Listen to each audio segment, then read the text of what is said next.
Y saludamos a Ian Miranda, él es jefe de representaciones empresariales de la CAINCO. Él es abogado e investigador jurídico y le agradecemos por acompañarnos en esta mañana. Bienvenido. Gracias, Cecilia. Un placer compartir con ustedes. No, para nosotros es un placer y más todavía si podemos ayudarnos e informarnos un poco sobre esta realidad que vivimos en nuestro país. Y más todavía en este último tiempo, cómo ha estado golpeando el tema del contrabando, ¿no? ¿Qué está sucediendo? No existe ninguna norma, no existe algo que se haya establecido desde las autoridades nacionales para poder frenar algunas reglas general por el tema del contrabando. En sí deciré que es un problema de larga data. Normativa en Bolivia sobre lucha contra el contrabando hay desde 1884. O sea, es un problema viejísimo. Pero actualmente sí hay normas de lucha contra el contrabando, como ser la Ley General de Aduanas, la creación del Viceministerio de Lucha contra el Contrabando, entre otros. Pero pese a toda esta normativa que dispone una regulación al contrabandista, hay varias instituciones que tienen tuición para luchar contra el contrabando y lastimosamente no lo hacen. Acudimos a diferentes entidades como ser la Aduana Nacional, SENASAC, municipios, entre otros, y es un pimponeo, porque uno dice, no es mi tuición, tiene que acompañarme tal autoridad, otro dice lo mismo y así se repite la figura.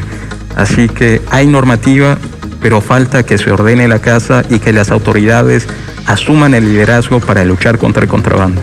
Hemos estado escuchando, Ian, y les cuento lo que nosotros vivimos a diario.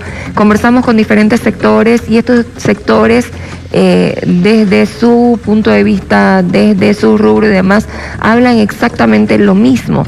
El tema del contrabando, cómo está golpeando. Sin embargo, no vemos ninguna acción tomada desde las autoridades nacionales. ¿Ustedes han visto, hay algún acercamiento del gobierno con los empresarios privados, acciones que quieran ejecutar en este momento para pelear contra el contrabando? Por parte de la institución estamos gestionando este tipo de acercamientos con las diversas autoridades.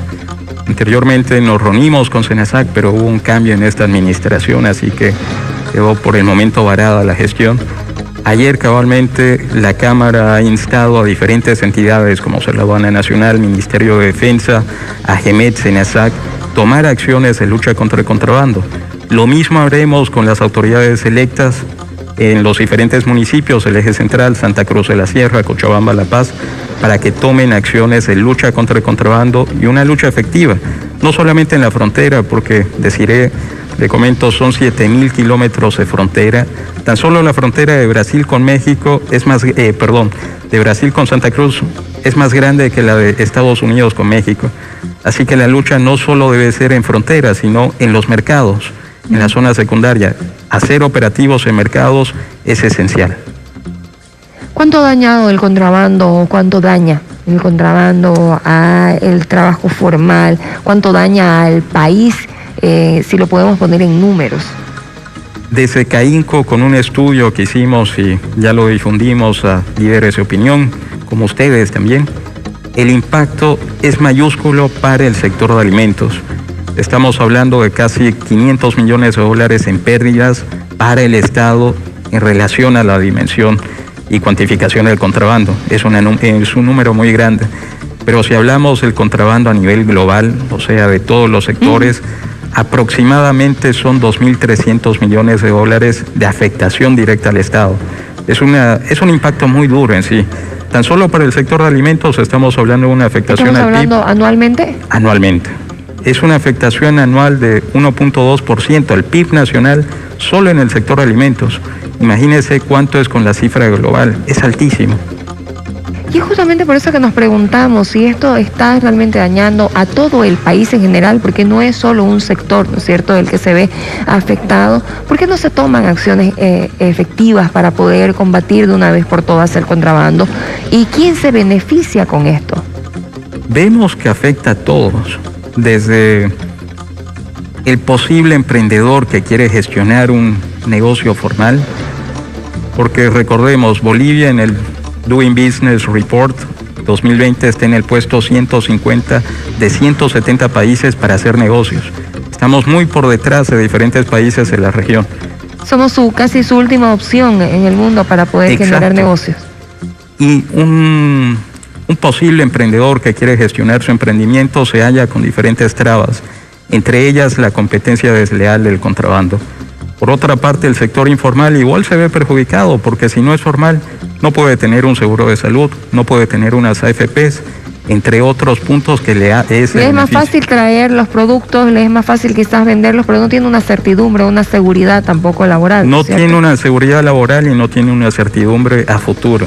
Y el sector empresarial formal se haya perjudicado por la gran competencia desleal, por la venta de productos de contrabando y también por la pérdida de mano de obra valiosa. Si no hay personas que trabajan, hay menos empleo. Y por el otro lado, no estamos hablando aquí del daño que se está haciendo a todos los sectores en nuestro país, al empresariado y demás, con el tema del contrabando, pero pasemos al otro lado. Cuando un emprendedor, cuando se está soñando en poder formar empresa en Bolivia, ¿qué pasa con el tema de los trámites? ¿Qué sucede con el tema impositivo? ¿Cómo se maneja esta situación en nuestro país? Con esa cifra que le daba del puesto 150 para Bolivia, realmente decimos el contrabando es tan solo un síntoma de la informalidad. Es de esta forma que hacer negocio en Bolivia es muy complejo por la diferente cantidad de trámites que se incursionan. Uno de los servicios que sí destaco es Fundempresa, porque hacer empresa o gestionar por lo menos el trámite inicial es muy fácil y eficiente, pero esto depende también de una coparticipación público-privada, donde las cámaras ahí preponderan por los derechos de las empresas. Pero si uno va a la alcaldía a sacar una licencia ambiental en la gobernación, a hacer un registro en el Ministerio de Trabajo, en las cajas de salud que son poco eficientes, se hace más complejo. Y más aún si uno está dedicado a ciertos sectores más regulados como ser minería, hidrocarburos, entre otros, se les presenta más trabas y más complicación. Más trabas y más complicaciones para poder establecer un negocio. Y una vez establecido, ¿qué pasa con el tema impositivo? Tenemos un sistema impositivo bastante duro. Si nos abocamos al sector de alimentos, desde CAINCO hicimos un estudio comparativo, ¿cuánto ganaría un informal en el régimen simplificado, en el régimen general y en un régimen ideal si fuera de productos de alimentos? Hay que tomar en cuenta, los productos alimenticios son de alta rotación, o sea, se venden todos los días y generan todos los días el impuesto a las transferencias. Si uno va al régimen simplificado, tuviera una ganancia de, por decir, una estimación de 3.900 bolivianos utilidad mensual. Va bien. Si un empresario pequeño quiere ser formal y va al régimen general, tendría una utilidad de 205 bolivianos a mes. Es nada. ¿Cuál es el escenario ideal para que veamos esta transición?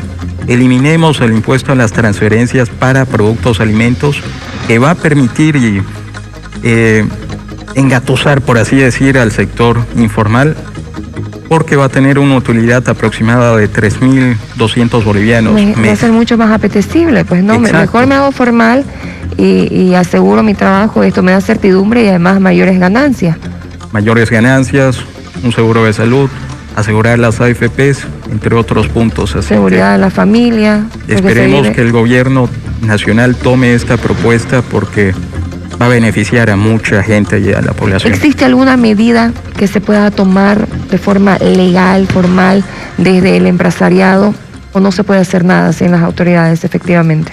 Esta propuesta esperemos que la tomen, que es la reducción del ITE en su máxima expresión, y también instar a las autoridades nacionales que tomen una posición más férrea y compromiso en el liderazgo de la lucha contra el contrabando. Hay varias comisiones público-privadas a lo largo de la historia boliviana, pero si no hay un compromiso de coordinar con el sector privado, poco vamos a hacer. Necesitamos hablar de este tema, queríamos hablarlo, doctor, porque nos sentamos, como le decía, con tantos sectores a hablar y se insiste en lo mismo. Lastimosamente hablamos de lo mismo con diferentes sectores y tenemos que hacer algo más allá de solo informar, sino también tratar de buscar, ¿no? ¿Dónde está? ¿Dónde podemos mover? ¿De dónde podemos hablar y buscar para traer una solución? Y esperamos de que esto vaya, ¿no es cierto?, haciéndoles ruido a nuestras autoridades nacionales, a quienes les corresponde el poder tomar medidas contra el contrabando y el poder ser aliados también del empresario privado, ¿no? Exacto, es así que CAINCO va a estar impulsando eso. Esperemos que las autoridades acojan como suyas estas propuestas que estamos intercediendo y realmente que asuman las diferentes entidades el liderazgo para luchar contra este delito económico, porque al fin y al cabo es un delito. Le agradecemos por habernos acompañado. Gracias, Cecilia. Un placer tenerlo con nosotros.